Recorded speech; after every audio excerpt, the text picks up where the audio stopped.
Good morning, everyone. We will begin in about 1 minute.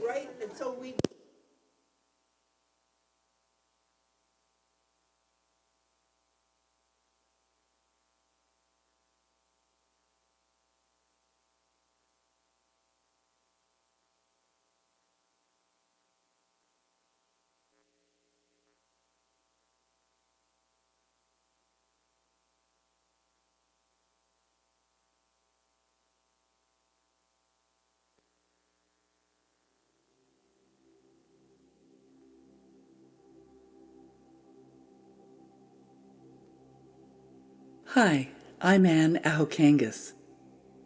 Join with me in consciousness as we enter into the stillness, into the love of spirit, into a state of unlimited possibilities, into the power of the One, into the awareness of the One.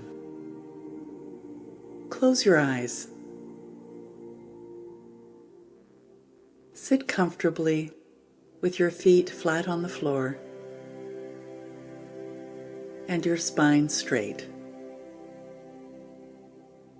And just relax your whole body.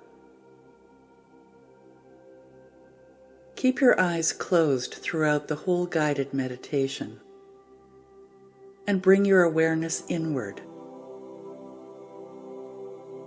Without straining or concentrating, just relax and gently allow the words I speak to be the words of your own heart.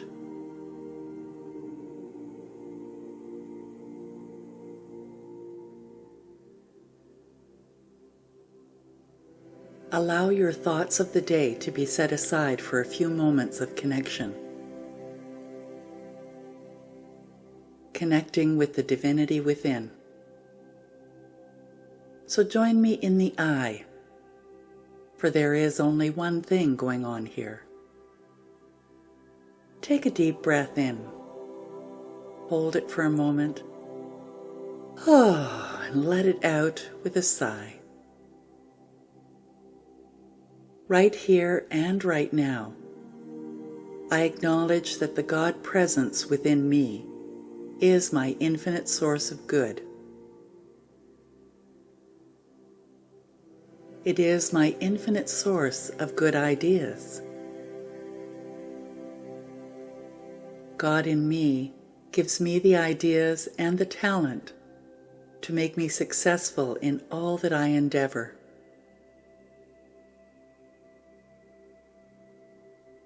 Everything I do prospers. For the Spirit in me acts through me, in me, and as me, bringing about my good ideas into creation. I have unique and wonderful talents. I have unique and wonderful ideas. I am so grateful for this wisdom, for the Spirit within me.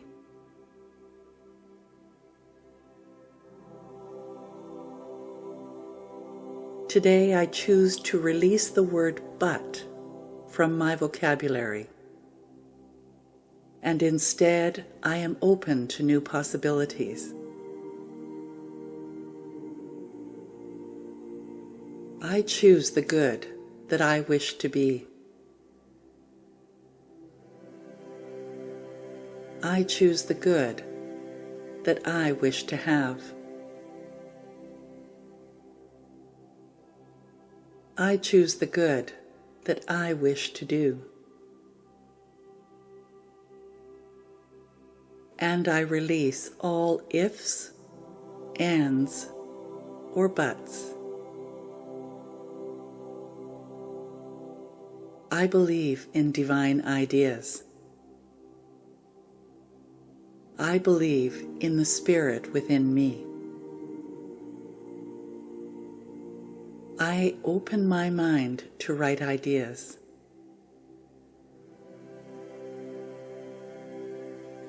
I I open my mind to healthy ideas.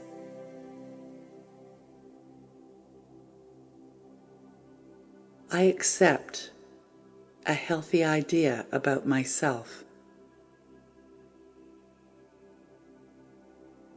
And this healthy idea about myself heals me.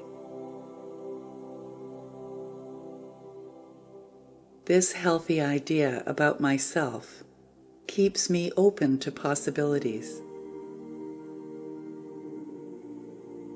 I feel so grateful to be this intimately connected.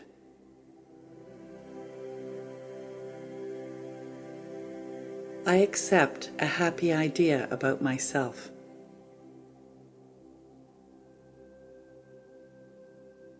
And this happy idea about myself makes me a happy person.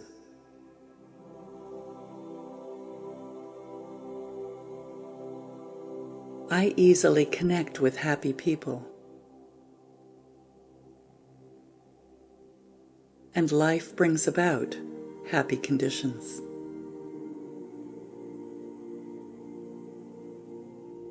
I am so grateful for my happiness.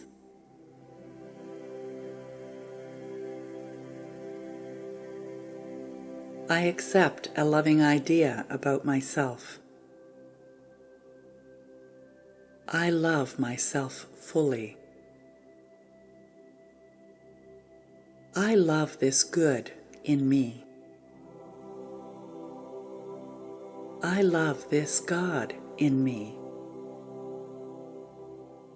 I am a loving person, and I am love. I am this love of God in me as me, right here and right now.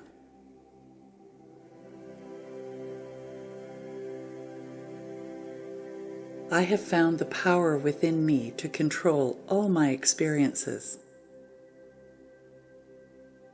Right here and right now, life meets me exactly as I meet life. Today, I meet life with an enthusiastic attitude. I meet life with a joyful attitude.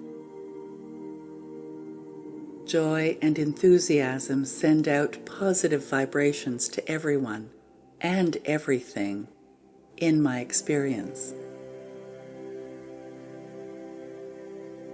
And my joy and enthusiasm are reflected back to me.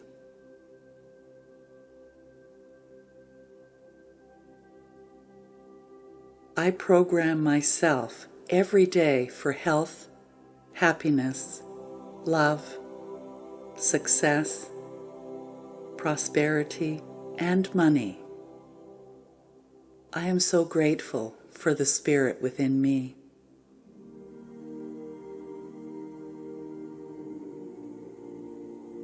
I open my mind to the presence of spirit within me. That is who I am. Today I unlearn sickness and I learn health. I unlearn sadness and I learn happiness. I unlearn hatred and I learn love. I unlearn failure and I learn success. Spirit within me is generous in all things. I have an abundance of health which overflows and becomes a healing power to everyone and everything that is part of my reality. I have an abundance of happiness which flows out of me and uplifts me and others. I have an abundance of love. My life is a great romance. because whatever good I desire, I attract it to me. I am in love with life. I have an abundance of success and prosperity. I have an abundance of success and prosperity, which moves me to greater and greater experiences of the prosperity of life. Through the presence of Spirit within me, I am experiencing an abundance of all good. I am prosperous. I am grateful for the Spirit within me. Right here and now, I know exactly what I desire.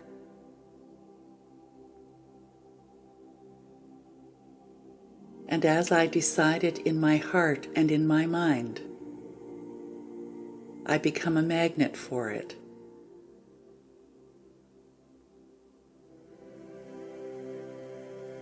And I believe in the good that I desire.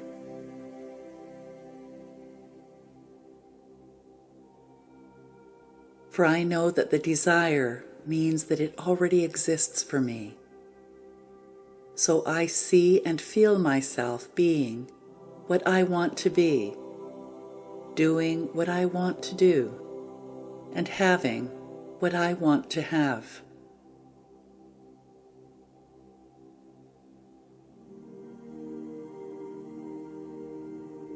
My positive thinking leads me to positive action, and I get positive results.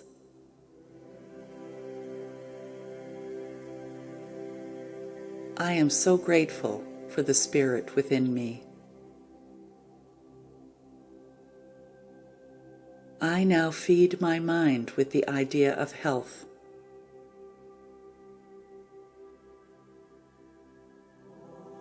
I mentally and spiritually feast upon the idea of health. I am nourished by the idea that Spirit within me is my health.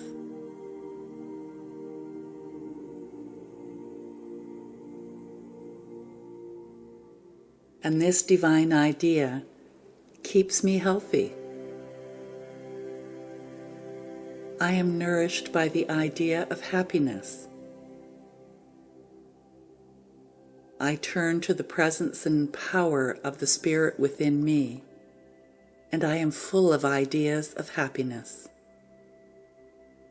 My happiness is overflowing as I spread it around. I am nourished by the idea of love. God in me loves me.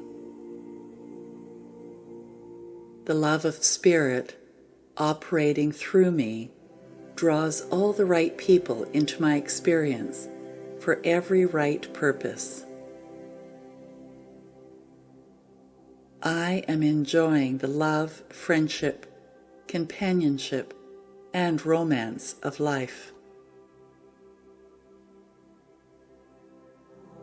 I am nourished by the idea of success and prosperity. The presence and power of Spirit in me gives me every reason to be successful. I am continually being led and guided into new feasts of success and prosperity. Every time I speak my world into existence. Every time I speak my world into existence. Please join with me in affirming, and so it is.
Everybody. Good morning. Good morning.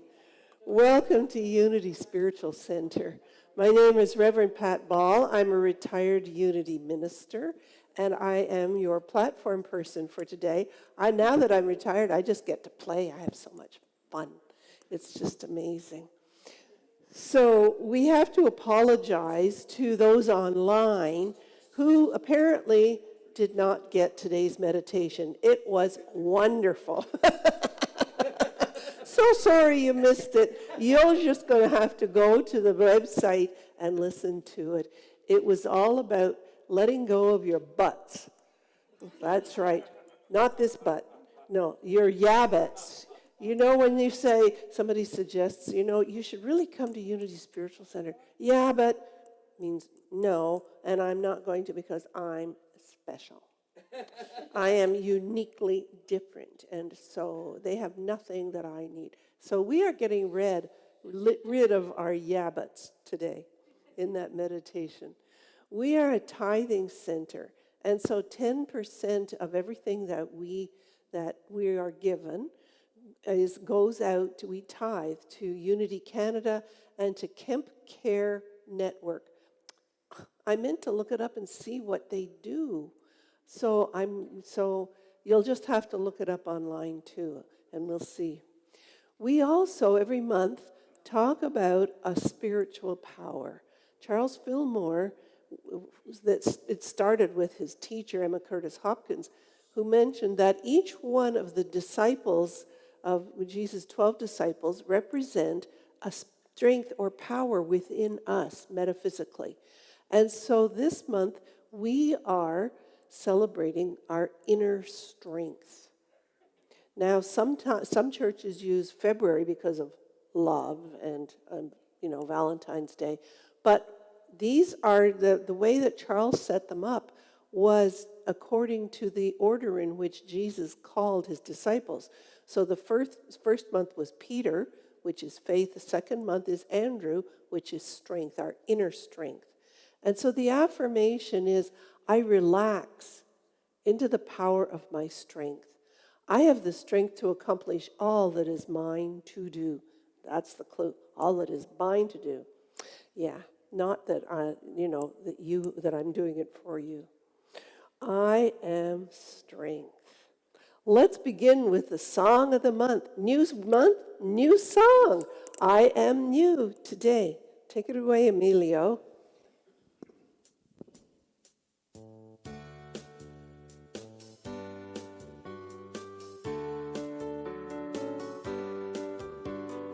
I am new today.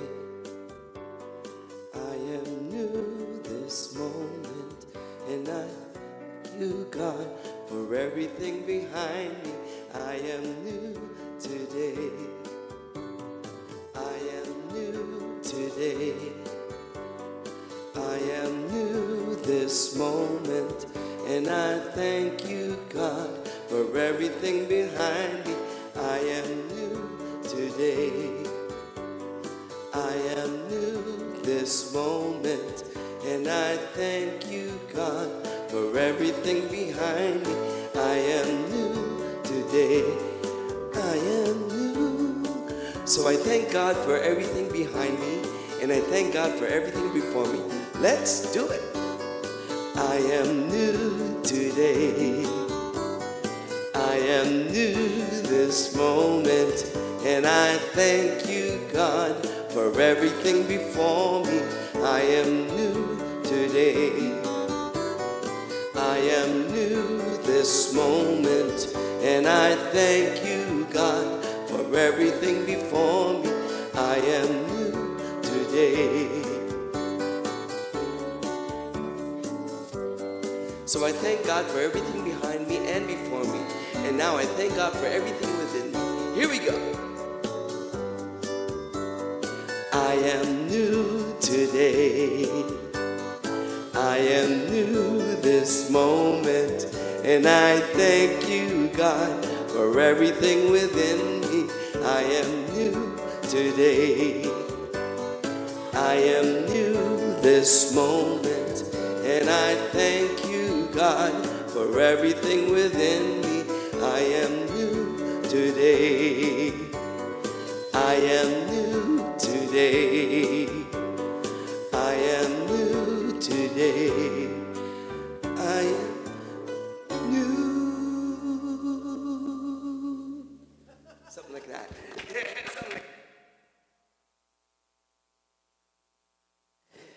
And I forgot to put the slide that has my face on it. So here's my face.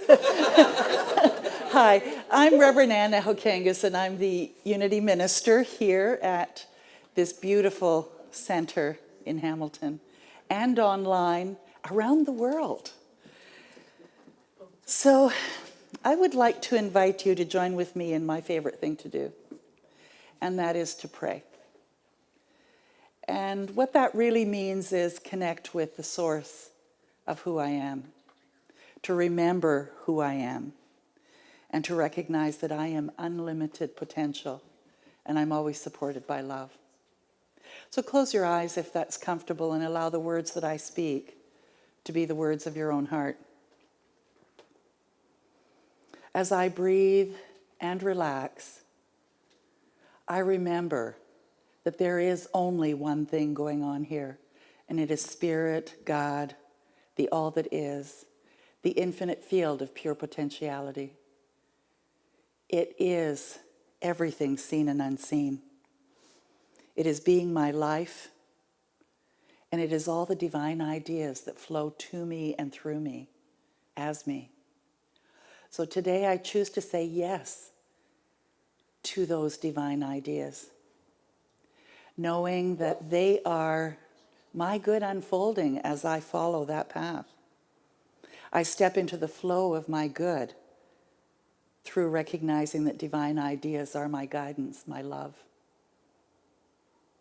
my perfect support in every way. So with a grateful heart, I let go and I let it be so.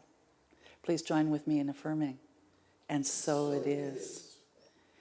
And a wonderful song that I haven't heard very often, A World That Works for Everyone. This is a new song too. I just sang it last week for the first time. But it's a great one by Eddie Watkins Jr.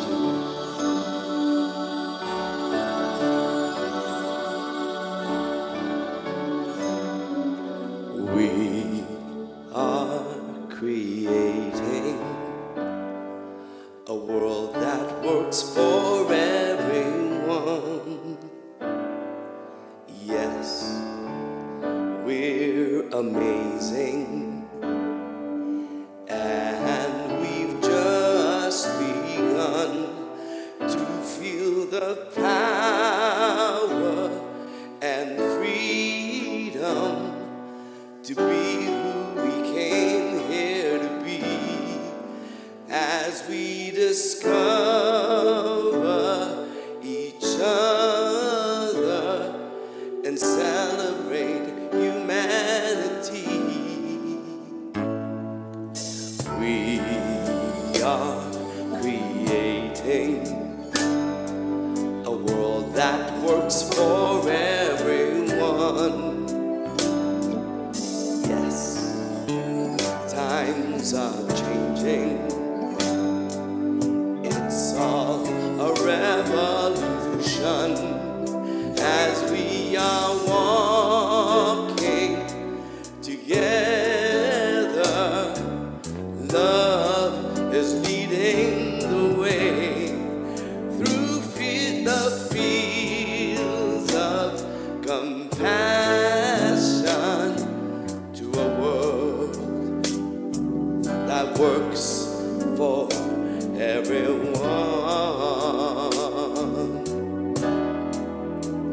To a world that works for everyone.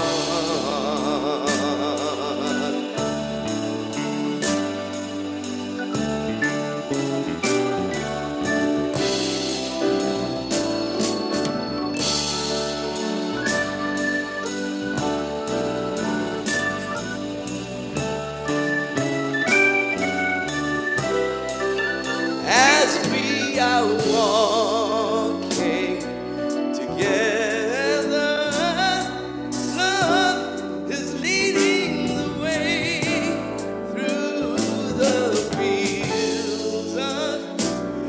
compassion to a world that works for everyone,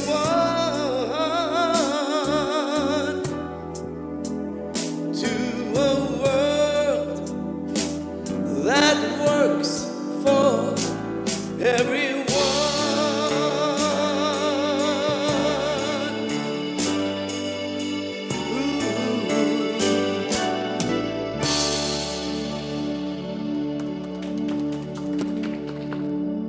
Thank you so much, Amelia. World that works for everyone. That's what we're studying in the prosperity team about Lynn Twist, saying that there is enough for everyone now. There is sufficient. And so it's just amazing, just amazing. Now we're going to hear the absolute word from Paul Hesselbeck, who has taken a word. What? This keeps going in and out, doesn't it? And just adopted it. So today is about change. I use my divine nature to safely guide my way through change. Change is the hallmark of the relative world in which we live. I too can change. Change is an essential part, an essential element of my spiritual journey. However, my core and my foundation is my never-changing, utterly dependable on divine nature. I use that divine nature to make the choices that effectively move me forward. If negative ways of thinking and feeling appear or reappear, and they probably will, I can always change. In faith, I boldly step forward. Change allows for new and better choices. No need to resist it or forcefully seek it out. Thank you. I relax and trust my innate divinity, my gold standard, to which I compare my relative life and choices. I experience as an inner urge to be and do better. And so it is. Oh yeah, great song by Everything Changes, doesn't it? Just.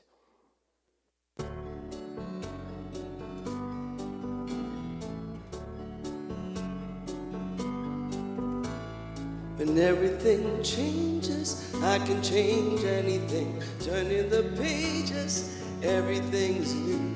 If life's little stages are teaching me anything, it's everything changes, and I can change too. Used to be when life got crazy, I'd get to feeling low. But I've found out I can't let that face me. 'Cause honey, now I know when everything changes, I can change anything. Turning the pages, everything's new. If life's little stages are teaching me anything, it's everything changes, and I can change too. Who expects the unexpected? Life's sneaking up on you. And sometimes we all feel disconnected. What you gonna do? When everything changes, I can change anything. Turning the pages, everything's new. If life's little stages are teaching me anything, it's everything changes, and I can change too.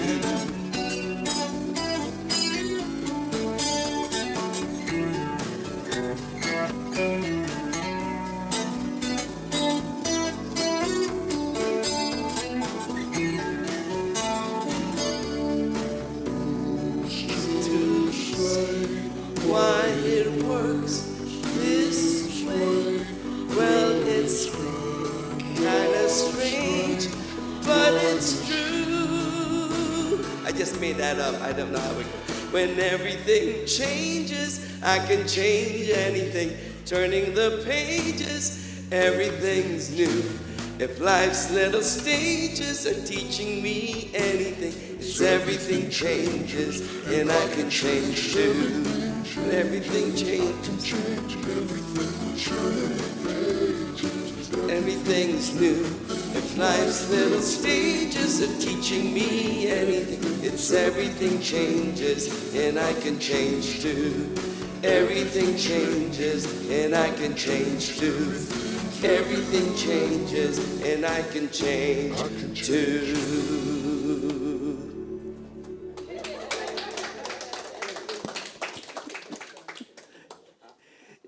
Divine discomfort. I did that on purpose. Yes, yes. We collaborate, through our minds during the week. Well, this entire month, we're focusing on divine discomfort. So guess what, guys? Because you're here, Dear God. are you ready? Okay. So this is a quote from Barbara DeAngelis from a book called Soul Shifts. Divine discomfort is an inner pressure from something in you trying to bring itself forth into your life and the world that in its efforts to move out collides with your own inner walls and obstacles. Now, anybody think of what it is that Charles Fillmore called it? Chemicalization. Exactly. Now, that was a much bigger word and kind of hard to understand, but it meant the same thing, divine discomfort. So we haven't experienced that very often, though, have we? So I'd like to look at what lessons being uncomfortable can bring us, and to be able to look at being uncomfortable as a lesson, a positive lesson. So is something pushing you to go beyond what you can imagine? Are you uncomfortable about something in some way? Maybe your body's uncomfortable, or maybe a relationship's uncomfortable, or maybe your relationship with money is uncomfortable, or a job, or something. There is something within you that's pushing you to expand beyond that, and that's what that discomfort is saying. Discomfort is actually a noun or a verb, and it means mental or physical uneasiness, annoyance, or distress. Would you agree?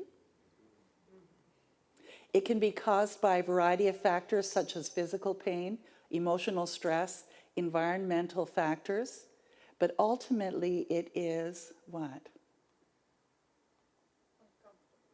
It's uncomfortable for sure. Ultimately, it is something pushing you to pay attention. What is it that you're trying to avoid? What is it that is calling to be expressed that you are somehow limiting yourself? And the pain gets louder. Some people call it a cosmic 2x4 because it happens quickly.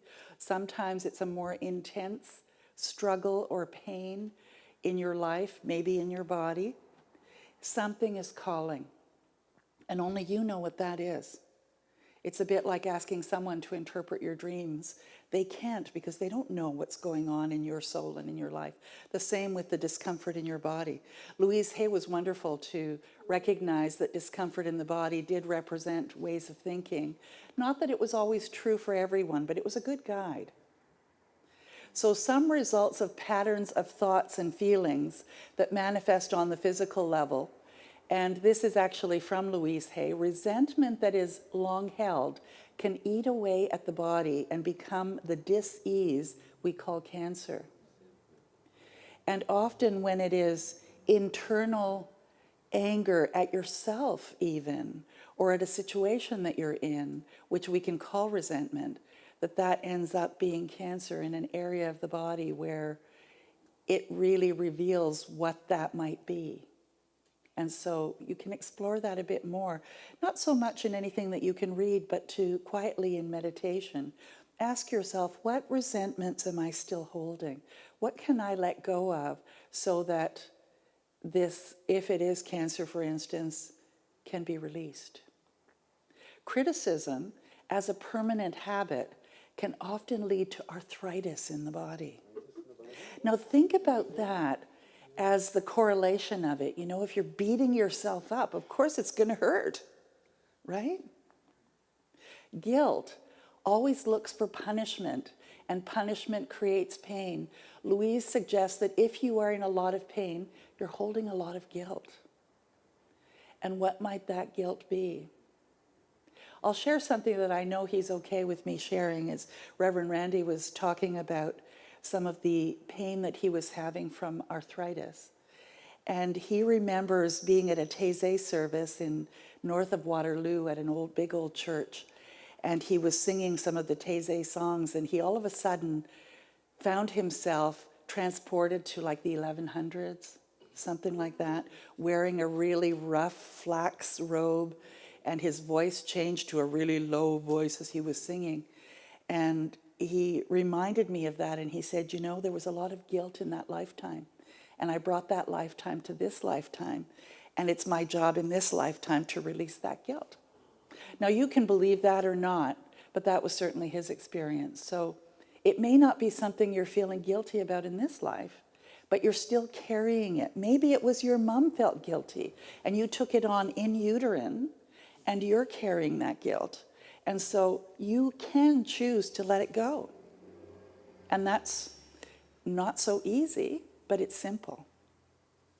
So Louise Hay says, fear and the tension it produces can create things like baldness, ulcers, and even sore feet.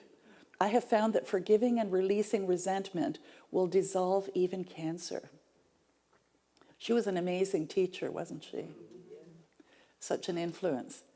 You have the power to consciously shape your experience of uncomfortability. That's not in the dictionary, apparently. I went looking for it. You know when you type in Word and it has a line under it saying that it's not correct? And it didn't recognize it. Let's embrace it as an opportunity for personal growth. And let being uncomfortable be your guide. So maybe you haven't thought about the pain and the discomfort that you're having as a guide and as a loving resource, but it is. So would you say this with me if that's comfortable? I expand beyond my comfort zone and trust the goodness of the universe to support me. Life is full of uncomfortability. Birth itself is a shift from warm, nurturing safety to cold, terrifying chaos. It is our very first experience of divine discomfort. It's like, here I come, world. And you may not consciously remember it. Some people do. I don't. Do you? No. There is also universal pain of exclusion and oppression. And we are at a time where we're celebrating Martin Luther King and Black History Month, and thinking about just the overall oppression that is still going on in the world. And so we have love work to do. And how can we do that? With the people who are around us, the people that we encounter. So let's embrace change, release limiting beliefs, cultivate awareness, engage in affirmative practices, and seek support and take inspired action. And the big one there, I think, for many of us is seek support. How many would you say, I suffer in silence. I don't want people to know I'm in pain. We live in a society where I remember all the years that I was working, if I was sick, I took so many pills of whatever it was so that I could go to work, so that I looked like I was normal. And then as soon as I went home and the pills had worn off, I was, in bed again. The crazy place we live in this society, to expect that we're not allowed to be ill. And I think one of the benefits of COVID was that if you have a little cough now, you stay home. You look after yourself. Like, who would have thought that would be a benefit from COVID? And yet, I think it was. And if people see you coughing, they want you to go home. So what are the lessons to be learned in being uncomfortable? Anybody come up with anything right now about something that you were uncomfortable about, and what was the lesson in that? I hear Pat saying something. Well, it's just that, I'm sometimes uncomfortable about having to look after Gracie, believe it or not. Okay, Pat was saying sometimes she's uncomfortable about looking after Gracie. And so what's the gift in that? Just to know what a blessing she is in my life. To know what a blessing she is in your life. It's because I don't want to get off my butt. Oh, and she doesn't want to get off her butt. And so, you know, it's also a physical enhancement to have Gracie in her life, right? Yeah, it's interesting, isn't it? You know, and so she became part of your life for your good in so many ways. Yeah. So scared and sacred are spelled with the same letters. Awful precedes the same root word as awesome, and terrifying and terrific. Every negative experience holds the seed of transformation. That's Alan Cohen. Wonderful author. If you're looking for someone to read that is very inspiring, or watch some of his videos on YouTube, he is wonderful. Alan Cohen. Again, he says, do not resist events that move you out of your comfort zone, especially when your comfort zone is not all that comfortable. I don't know about you, but sometimes it seems easier to stay in what I know than to go into something that I don't know. And yet the something that I don't know usually is so much better once I've gotten over myself. So he continues to say, it's not an insult from another that causes you pain. It's like, you make me so mad. No, they don't. It is the part of your mind that agrees with the insult. Agree with only the truth about you and you're free. So, you know, if you don't agree with what someone says, say, thanks for sharing. When you protect yourself from pain, be sure to not protect yourself from love. And that's probably a big one for a lot of people. I know that it has been in parts of my life where the relationship was really bad and it ended. And I thought, there is no way I'm doing that again. And you close your heart, or you become skittish. I know that I did, until I was ready to try it out again. But don't let your pain and the experiences hold you back. Just say, you know, okay, let it go. What's new for me? What's better? So I'd like to talk about the Goldilocks rule, goldfish and bonsai, and bouncers and attorneys. Yes. So any idea what the Goldilocks rule is? We experience the most motivation when working on tasks that are right on the edge of our current abilities. Not too hard, not too easy, just right. So, you know when somebody invites you to do something, you think, whoa, that's just like way outside of my sandbox. And so you don't do it. Usually you'll do something that's like, oh, I can stretch myself a little bit. And so it's really something that is hardwired in us, this idea of the Goldilocks rule. That's at least what psychologists have found. And the people who achieve the most and overcome the most are the ones that let go of that Goldilocks rule and push the boundaries a little bit more. And there's nothing wrong with the Goldilocks rule, because if you keep doing it, you're eventually going to go past it anyways. You'll just do it in smaller steps. So the human brain needs some way to visualize our progress if we are to maintain motivation. We need to be able to see our wins. And you know, I celebrate each one of you, those of you online that are watching and you here, that you are continuing on this journey of your spirituality, of your faith, and recognizing that life is here to support you. You know, even though sometimes there's no evidence of it, or at least not with anyone around you. So if you feel you're not progressing, do you just quit usually when you're doing something? If it's not successful? I'm the opposite. I used to call myself the bull in the china shop. It was like I kept trying and trying and trying until there was nothing left to try. That was just, I think that was drilled into me as an immigrant daughter. And, you know, my parents came to this country not knowing the skills that they needed to have to do the jobs that would have brought them money. So my dad, for instance, became a carpenter and said he knew how to do it, and he didn't even know how to hammer a nail, and had to learn how to do it. And as an adult, I was in my 20s when he built a hair salon with me, for me, and he would put 7 screws where 1 was required, or 25 nails when 10 were required. And it was because he learned how to be a carpenter by himself. Nobody taught him. And it was that he was certainly not following the Goldilocks rule, coming to Canada, not speaking the language, not knowing the jobs. And so I think that we all, on some level, because most of us have immigrant parents, at least not this generation, but maybe the one before, have come from a generation of people that really went beyond the Goldilocks rule. Would you agree with that? So why is it that some people stick with their habits, whether practicing jokes or drawing cartoons or playing the guitar, while most of us struggle to stay motivated? I don't have the answer for that. Maybe they just really want it.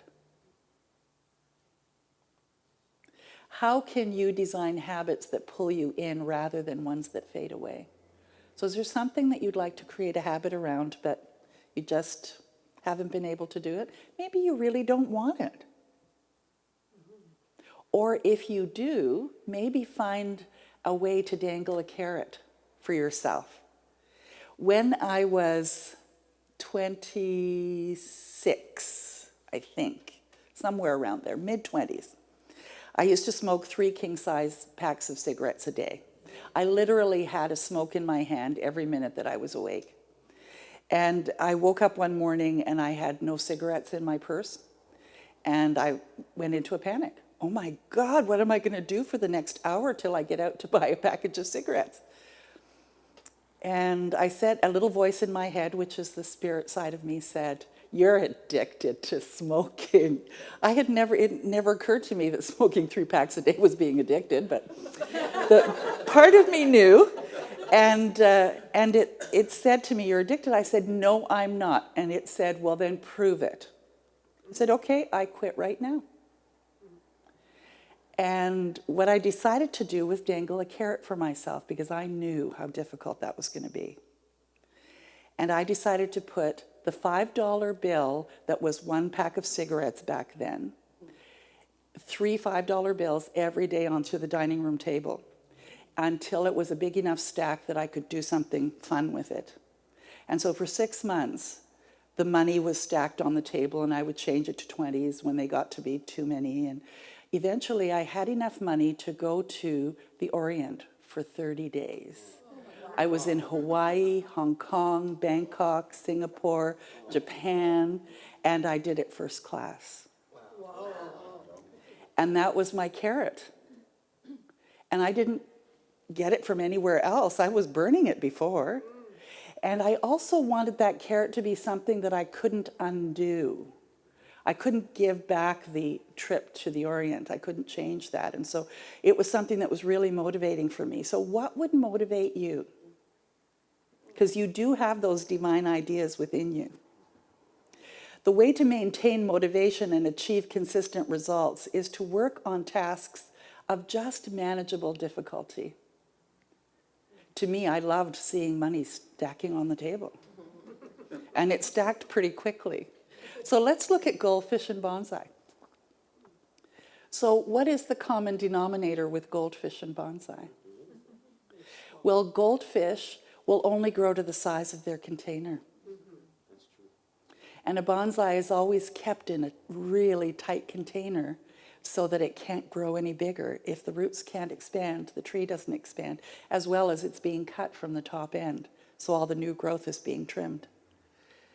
So how does that relate to being uncomfortable and change?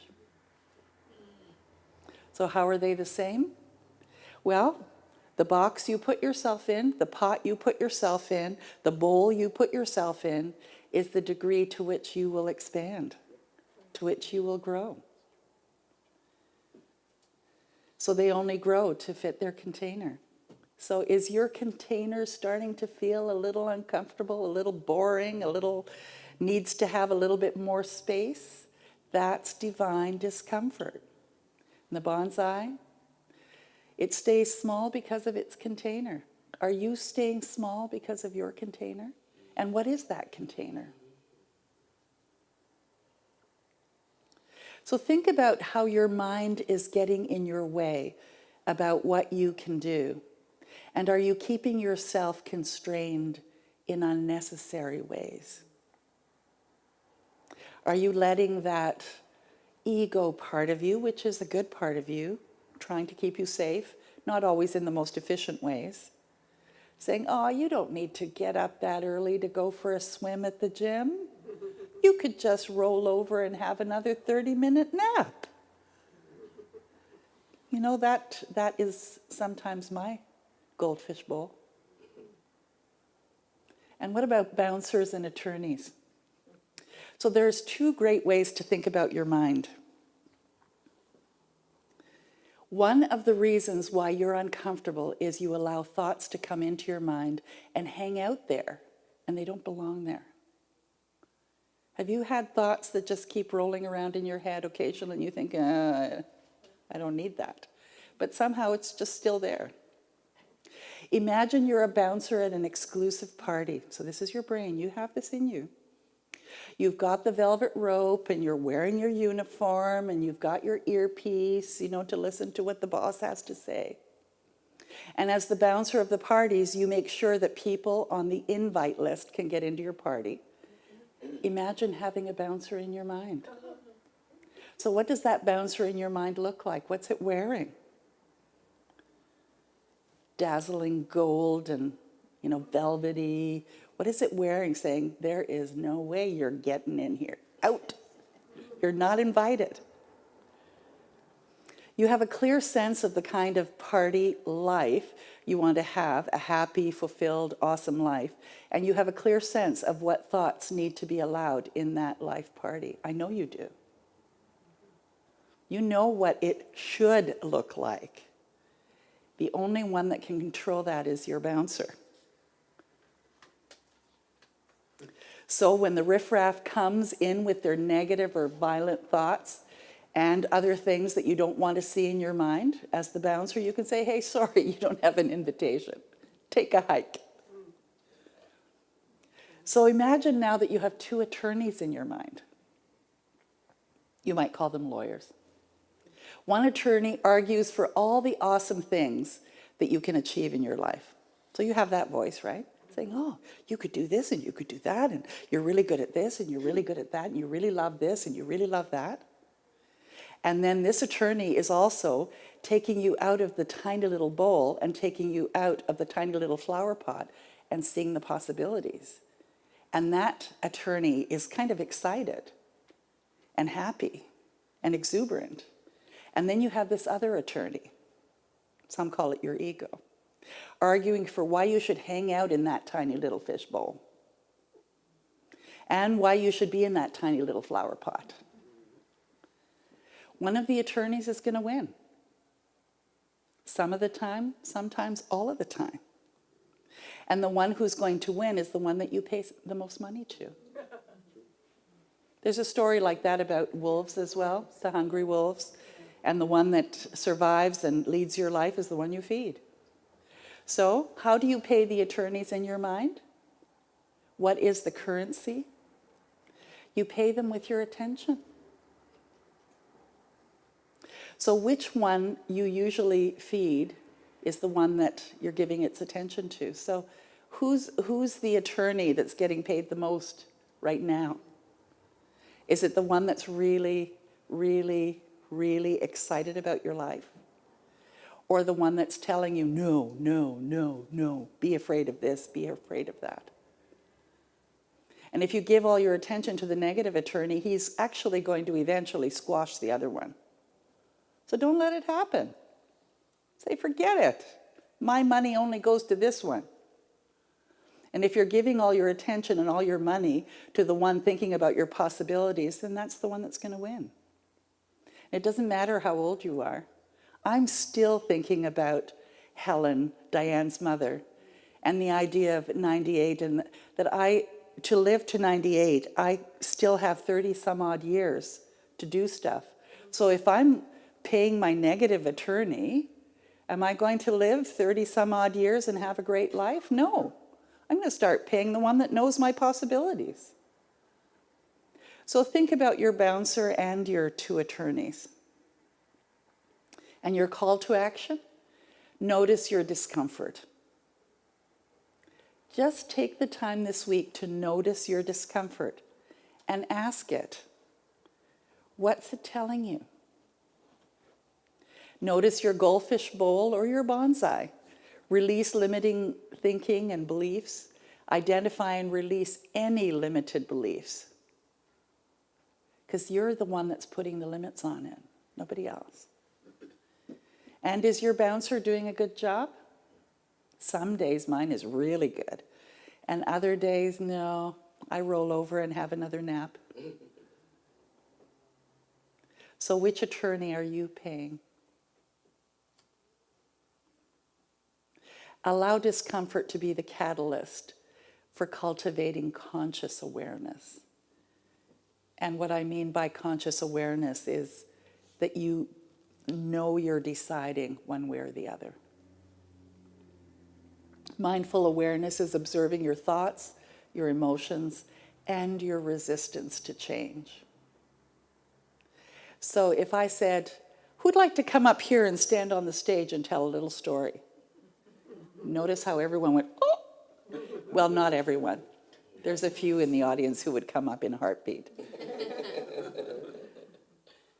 But you know, those are our resistances, and they're not always as powerful as that one. And people here know they're safe because now I have people in the front row and they used to always sit in the back row. So, you know, there's nothing to be afraid of. By becoming conscious of your inner patterns, you can actually consciously choose new perspectives and responses. And maybe it's not in the moment because you're still practicing this. Maybe it means sitting down in the evening after dinner and just asking yourself, okay, so what were the really enlightened, fun, positive moments today? And what were the ones where I didn't do something because I was restricting myself?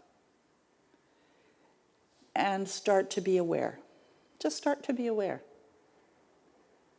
So we looked at the Goldilocks rule, and it's okay. And you don't have to be blonde even. Goldfish and bonsai, and bouncers and attorneys. Would you say this one with me? I easily decide how much is enough and find challenges that are right and perfect for me. So whatever pace you go at is perfect for you. Just be aware that you're doing it, because you give yourself permission.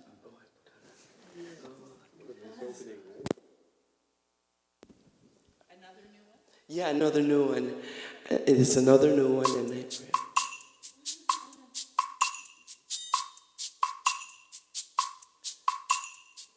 I give myself permission. I give myself permission to be all I can be. I give myself permission to live passionate and free. I give myself permission to be all I can be. I give myself permission to live passionate and free. I give myself permission to be all I can be. I give myself permission to live passionate and free.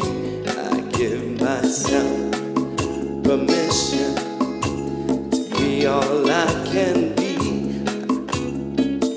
Our deepest fear is not that we are inadequate. Our deepest fear is that we are powerful beyond measure. It is our light, not our darkness, that most frightens us. We ask ourselves, who am I to be brilliant, gorgeous, talented, fabulous. Actually, who are you not to be? You are a child of God, and your playing small does not serve the world. There is nothing enlightened about shrinking so that other people won't feel insecure around you. We were born to make manifest the glory of God that is within us. It is not just in some of us, it is in everyone. And as we let our own light shine, we unconsciously give other people permission to do the same. As we are liberated from our own fears, our presence automatically liberates others. I give myself permission to be all I can be. I give myself permission to live passionate and free. I give myself permission to be all I can be. I give myself permission to live passionate and free. I give myself permission to be all I can be. I give myself permission to live passionate and free. Give myself permission to be all I can be. I give myself permission to live passionate and free.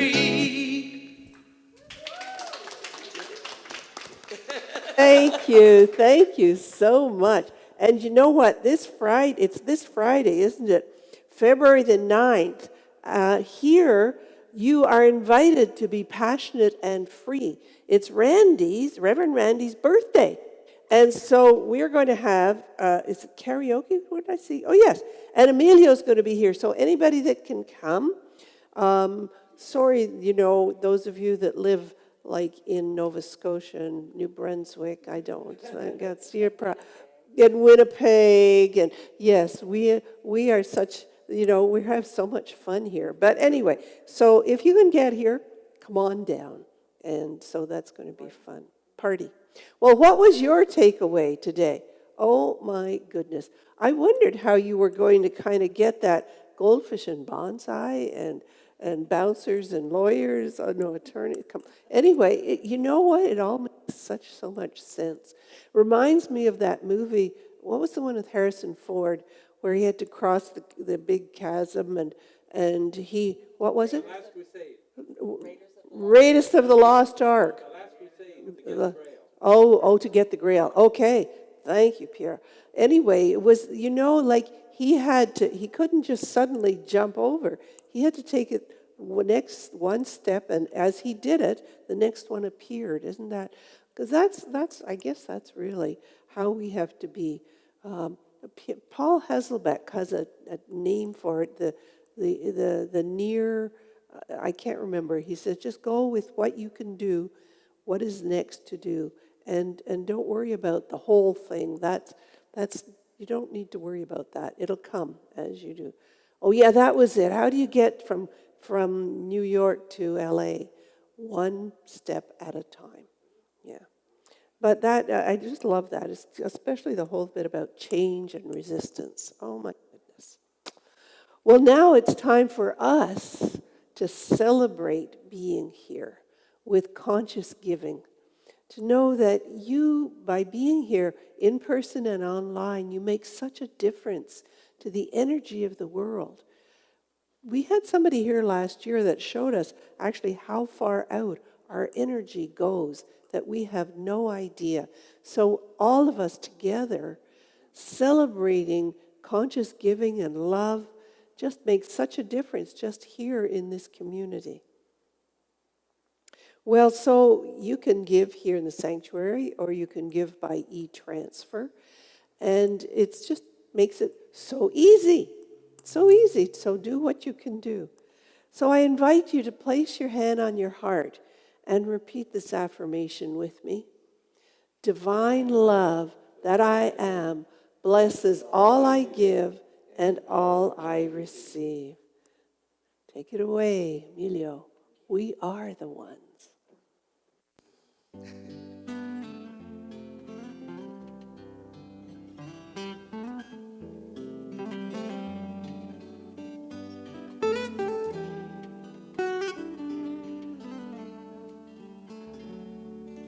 We are the ones that we've been waiting for.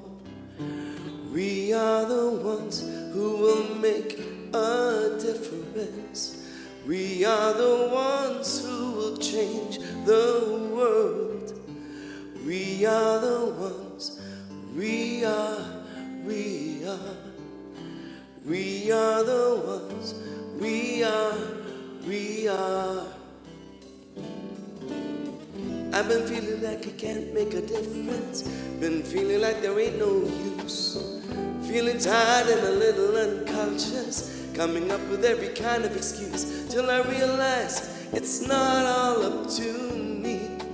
When we join together, we shape our destiny. To see a world where we are living as one. It can be, it shall be, it will be done. We are the ones we've been waiting for. We are the ones who will make a difference. We are the ones who will change the world. We are the ones, we are. We are the ones, we are. No one else gonna make the changes. No savior gonna drop from the sky. Nothing left to do but wake up. Cause it's really up to you and I to take it one step at a time. Stand together with your hand in mine. Then we will see the world that we've been dreaming about. We need it now, the time is now, there is no doubt. We are the ones we've been waiting for. We are the ones who will make a difference. We are the ones who will change the world. We are the ones, we are. We are the ones, we are. I am the one that I've been waiting for. I am the one who will make that difference. I am the one who will change the world. I am the one, I am the one, I am. We are the ones, we are. We are the ones, we are. You are the ones, you are. You are the ones, you are. We are the ones, we are. We are the ones, we are.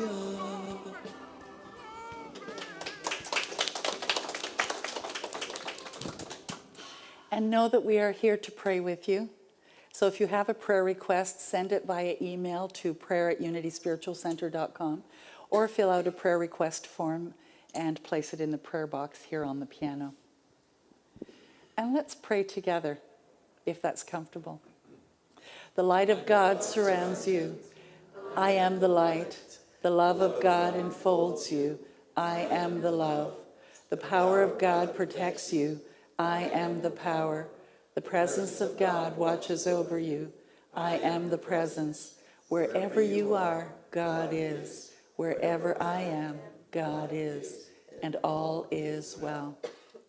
And it is birthday month. Would you come up and let's sing out everyone's birthdays. There's a few birthdays here this month. Reverend Randy's birthday. Who else? Margot's and Celia's. Fantastic. All right. On the count of three, we're all going to sing happy birthday. 1, 2, 3. Happy birthday to you. Happy birthday to you. Happy birthday, happy birthday. Everyone born in the month of February, happy birthday to you. God is blessing you now. God is blessing you now. God is blessing you. You are wonderful. God is blessing you now. Well, too far. All right. And of course, we have cake here. What kind of cake is it today? It's a white cake. It's I a got it white for Randy cake. because of those orgy cupcakes. Brownies made last week.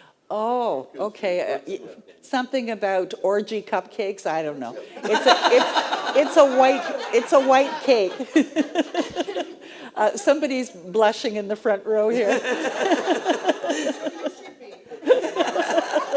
Unity, we tell the truth at Unity. At Unity, we tell the truth. Actually, Reverend Randy made Rice Krispie squares using melted Mars bars last week. So that was the orgy cupcakes. They were outstanding. So again, another reason to come to Unity. You know, and we don't tell you when those things are going to happen, so you just have to kind of show up and hope for the best. So let's sing If I Were Brave to send us.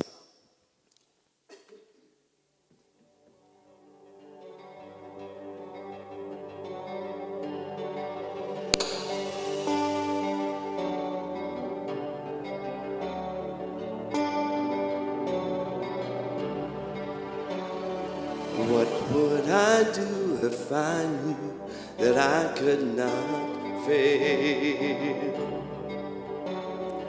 If I believed with the wind always fill up my sails, how far would I go?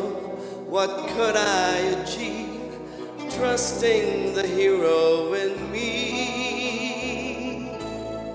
If I were brave, I'd walk the razor's edge where true believers dare to tread.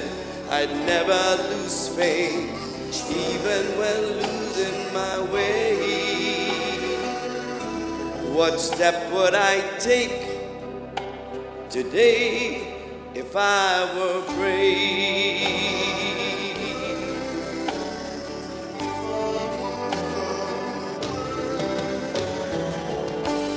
What would I do today if I were brave? What would I do today if I were brave? What would I do today if I were brave? What would I do today if I were brave?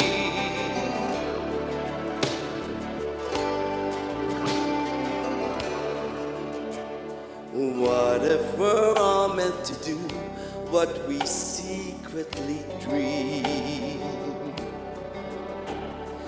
What would you ask if you knew you could have anything? Like the mighty oak sleeps in the heart of a seed, are there miracles in you and me? You know there are. If I were brave, I'd walk the razor's edge where true believers dare to tread. I'd never lose faith, even when losing my way. What step would I take today if I were brave?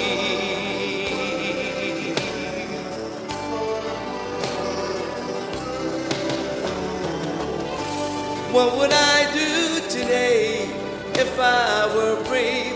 What would I do today if I were brave? What would I do today if I were brave? What would I do today if I were brave?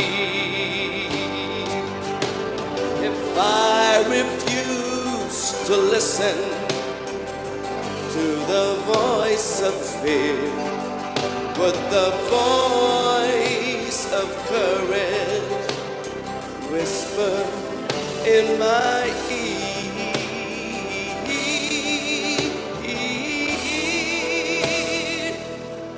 Maybe this is what I'd hear. I am brave enough to move ahead where true believers dare to tread. I'd never lose faith, even when losing my way. What step would I take today? I am brave. Sing it with me.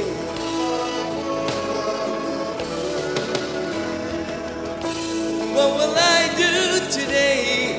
I am brave. What will I do today? I am brave. What will I do today? I am brave.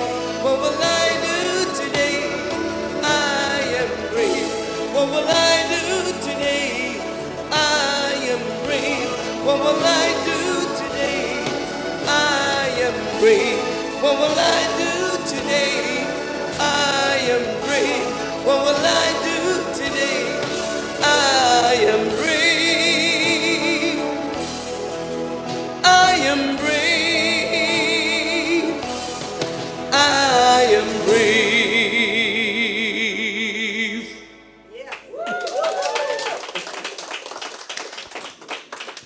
Oh, so those of you online, thanks for watching. And those of you here, thank you so much for being here. Remember that I love you.